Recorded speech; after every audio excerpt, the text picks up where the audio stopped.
Na província de Yukon, no norte do Canadá, em áreas de gelo derretido, arqueólogos encontraram ferramentas antigas com idades de até 6.000 anos. Além disso, foram encontrados restos de animais gigantes e comuns que viveram há dezenas ou até centenas de milhares de anos atrás. No entanto, artefatos preservados podem carregar não apenas valor científico, mas também algo mais assustador. Entre a população indígena no norte do Canadá, há muito tempo existem lendas sobre criaturas que descongelaram e caçaram pessoas. Descobertas arqueológicas recentes sugerem que esses mitos podem ser verdadeiros, pelo menos em parte. Então devemos ter medo do gelo derretido de Yukon?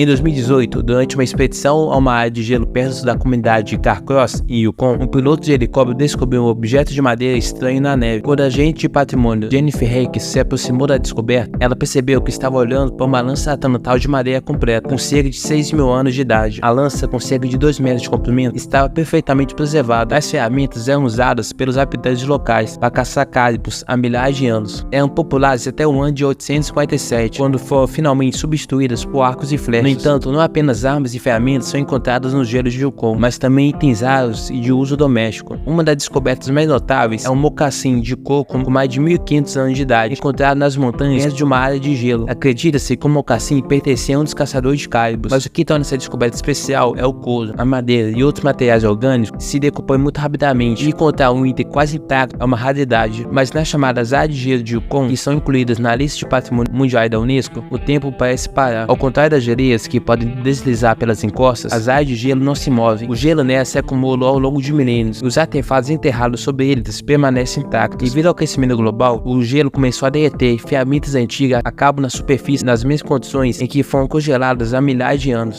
Mas lendas locais dizem algo muito mais sinistro que pode estar escondido no gelo. Afinal, o resto de monstros pré-históricos eram frequentemente encontrados nas áreas de gelo. Restos de megafauna antiga e animais pré-históricos gigantes são frequentemente encontrados no território de Yukon. Por exemplo, o megalônico, um gigante preguiça que viveu durante o Pleistoceno, atingiu comprimentos de 3 metros e pesava cerca de 1.000 quilos. Felizmente, as preguiças gigantes eram herbívoras. Caso contrário, outras espécies não têm chances de sobrevivência. E a quem você acha que pertencia esse esqueleto? Embora pareça um tigre dentro de sábio ou urso pré-histórico, esses são realmente os restos de um castor gigante. Tinha quase 2 metros de comprimento e pesava cerca de 100 kg. O castor gigante é considerado o maior roedor da história. Os cientistas sugerem que, ao contrário dos castores modernos, ele não possuía represas. A análise dos dentes encontrados em Yukon mostrou que os castores gigantes não roíam madeira e se alimentavam de plantas aquáticas. Os restos encontrados em Hunker Creek em 2008 levantam ainda mais questões. Na época, os garimpeiros encontraram um monte de ossos de vários animais da era do gelo, com cerca de 125.000 anos de idade. Quase todos eles pertenciam à megafauna local, exceto para alguns espécimes incomuns. Após um estudo detalhado, os cientistas concluíram que esses ossos pertenciam a uma espécie extinta de camelo. A coisa é que a família de camelos realmente se originou na América do Norte, com cerca de 40 milhões de anos atrás. Com o tempo, seu gênero foi dividido em camelos e lhamas. Os ancestrais dos camelos migraram através dos seios de Bering, e os predecessores das lhamas se mudaram para a América do Sul. Mas a descoberta de Hunker Creek prova que alguns dos camelos migraram para o norte do continente americano e permaneceram lá até o final da era do gelo. Ao mesmo tempo, o frio extremo de Yukon não parecia incomodá-los.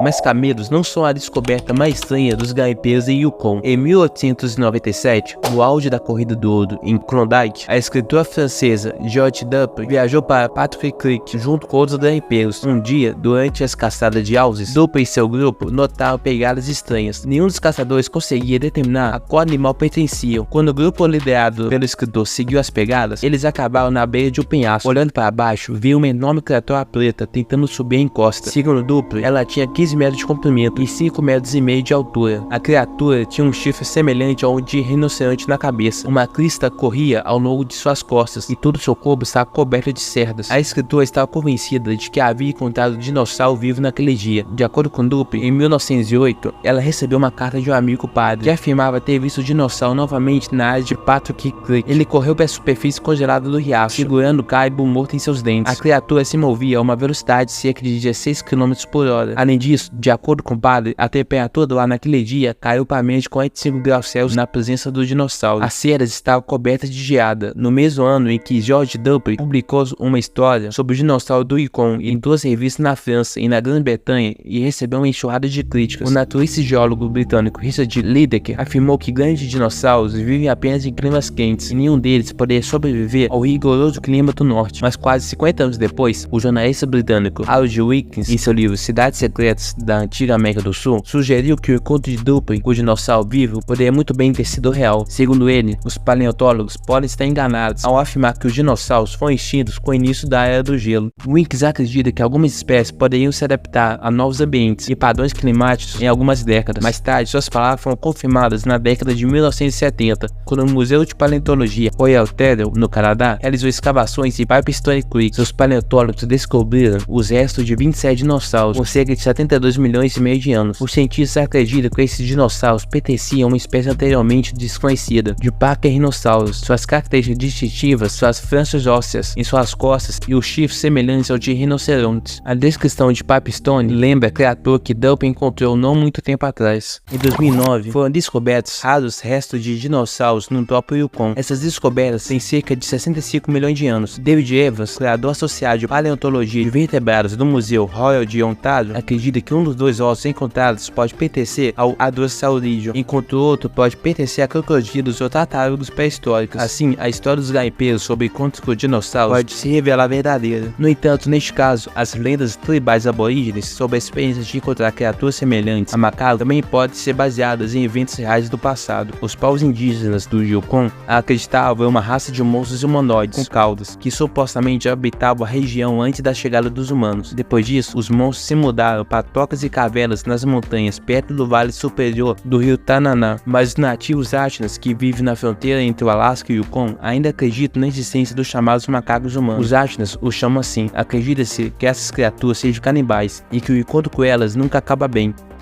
No início do século XX, quando as tribos se estabeleceram ao longo das margens do rio Cooper, seu povo começou a desaparecer. No começo eram crianças que se afastavam demais do acampamento. Depois, as mulheres que colhiam frutas na floresta perto do assentamento começaram a desaparecer sem deixar vestígios. Com o tempo, até os idosos caçadores tinham medo de se afastar muito das fogueiras quando a noite caía. Segundo o missionário Arthur Wright, que viveu no território Atna na época, os misteriosos desaparecimentos começaram depois que um cachorro com uma cauda de peixe na boca chegou ao acampamento. O fato é que, embora os Atnas vivessem nas margens do rio, eles não pescavam nele, eles viviam apenas caçando caibos. A tribo concluiu que outro grupo de pessoas haviam se estabelecido em algum lugar próximo e enviou vários caçadores pelo rio para investigar, mas eles nunca retornaram. Depois desse evento, um dos jovens guerreiros Atnas notou uma criatura estranha na floresta. Segundo ele, era do tamanho de um humano e se movia em suas patas traseiras. Um monstro estava coberto de pelos de cabeça aos pés e balançava sua longa cauda semelhante de um macaco. Os caçadores Atnas decidiram caçar a criatura. Quando seguiu as pegadas ao longo do rio Cooper, notaram algumas cavernas do penhasco, perto das quais as pegadas terminavam. Então os homens acenderam fogueiras perto das cavernas, defumaram as criaturas e as mataram. As histórias dos Atnas poderiam ter permanecido lendas se não fossem as estatísticas de pessoas desaparecidas no Yukon, onde a população é de cerca de 40 mil pessoas. Somente em 2021, 64 pessoas desapareceram sem deixar vestígios. Além disso, histórias sobre criaturas semelhantes a macacos são populares entre outras tribos indígenas do Yukon. Por exemplo, entre o povo Dene, a frequência de descrições de canibais peludos, com olhos vermelhos e braços musculosos e longos. Eles são chamados de Nakani. Os Denes têm histórias sobre como os Nakani se estabeleceram perto de suas aldeias e roubavam mulheres, crianças e caçadores solitários. Segundo as lendas, essas criaturas se alimentavam de pessoas e arrancavam as cabeças daqueles que tentavam resistir a elas. Os Nakanes aterrorizavam assentamentos inteiros.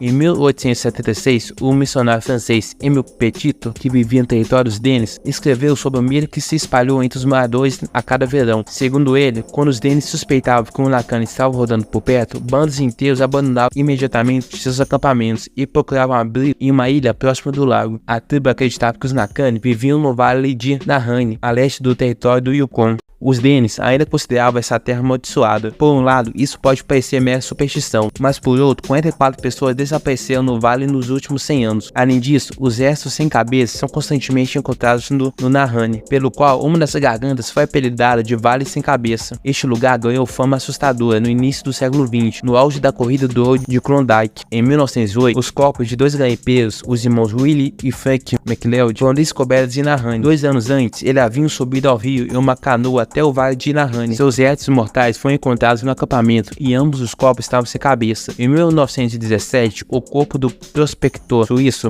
Martin Jossen foi encontrado em Nahanni. Ele havia sido decapitado e sua cabana havia sido queimada até o chão. 10 anos depois, o corpo de um criminoso conhecido como Yukon Fisher foi encontrado na mesma área. Sua cabeça também havia sido separada do corpo. Segundo uma das lendas, as criaturas semelhantes a macacos descendem de macacos comuns que vieram para o Yukon da Europa na época de Colombo. Os animais se adaptaram ao clima frio e, eventualmente, evoluíram para demi-humanos. Mas se as criaturas forem realmente muito mais antigas, as histórias dos mineiros de ouro sobre criaturas parecidas com macacos e dinossauros datam do final do século XIX e início do século XX. Apenas nesse período, de acordo com os cientistas, a temperatura em nosso planeta começou a subir e as geleiras começaram a derreter, revelando aos pesquisadores os artefatos antigos escondidos e restos de megafauna. Mas mesmo assumindo que criaturas parecidas com macacos pudessem realmente descongelar do gelo, elas não sobreviveriam no clima rigoroso de Yukon e do Vale de Nahani, a menos que haja um canto tropical perdido nas montanhas canadenses. Os primeiros relatos de testemunhas oculares ao mundo perdido no Vale de Nahani surgiram na década de 1920. Naquela época, no jornal Valdez Minor, publicado no Alasca, havia um artigo descrevendo a descoberta de 2 garimpeiros de ouro. Quando a dupla desceu para o vale, eles sentiam que estava vestido demais. Segundo eles, encontraram geysers e fontes termais lá. Em 1925, uma história semelhante foi contada ao Jornal Semanal do Alasca por um engenheiro de mineração, Frank Pelder. Ele também descobriu um vale anormalmente quente, obscurecido pela neblina. Devido a isso, uma temperatura suficientemente alta foi mantida lá, proporcionando condições favoráveis para o crescimento de samambaias gigantes, urtigos e até lianas. Centenas de caribos, ovelhas da montanha e outros animais pastavam entre as plantas. Ao mesmo tempo, Pelder observou que as tribos locais evitavam aquele vale. Naquele mesmo ano, a história do comandante da Força Aérea Real canadense, John Willis, apareceu na imprensa durante uma expedição de busca aérea. A tripulação, liderada pelo comandante, notou um vale verde na neve e se dirigiu para lá para dar uma olhada mais de perto. Willis afirmou ter passado cerca de 3 meses lá, se alimentando de caribos locais. Ele também relatou numerosas fontes termais que mantinham a temperatura no vale. Além disso, o comandante observou que sentia um cheiro de enxofre no ar e sugeriu que a área poderia ser uma cratera gigante de um vulcão extinto. Parece que nessas condições, criaturas parecidas com macacos poderiam se sentir bem, mesmo durante o rigoroso inverno canadense, e com o início do verão, eles poderiam deixar o vale e transformar a vida dos povos indígenas em um pesadelo. Mas apesar dos relatos de testemunhas oculares e das histórias da população indígena, o vale tropical ainda não foi encontrado. Pode ser que ele esteja localizado dentro do Parque Nacional de Nihani, mas há uma inconsistência nisso. Essa reserva não tem um único vulcão, então não há crateras onde o vale possa estar localizado. Além disso, embora o vale tropical entre o gelo pareça inacreditável, pode muito bem existir, pelo menos porque há um verdadeiro deserto no gelo. Estou me referindo ao deserto de Carcross, no sul do Yukon. É considerado o menor deserto do mundo, com uma área de apenas 2,6 km². O deserto de Carcross, durante o último período glacial, estava no local de um lago antigo. Apesar do seu tamanho pequeno, tem dunas de areia e um clima árido. A precipitação do local é várias vezes menor do que no resto de Yukon, apenas 50 centímetros por ano. Mas se estivermos errados em pensar que criaturas parecidas com macacos gigantes precisam de um clima quente para sobreviver? Na verdade, nos últimos 150 anos, os cientistas encontraram repetidamente evidências de que primatas intimamente relacionados aos macacos já viveram no norte do Canadá. Em 2008, os ossos de Telardina, um primata primitivo parecido com o mico, foram encontrados na América do Norte. Então pode ser que as lendas dos Atlas e dos Denis não seja um mito. O que você acha? Escreva nos comentários. Obrigado a você que chegou até aqui. Valeu e até a próxima.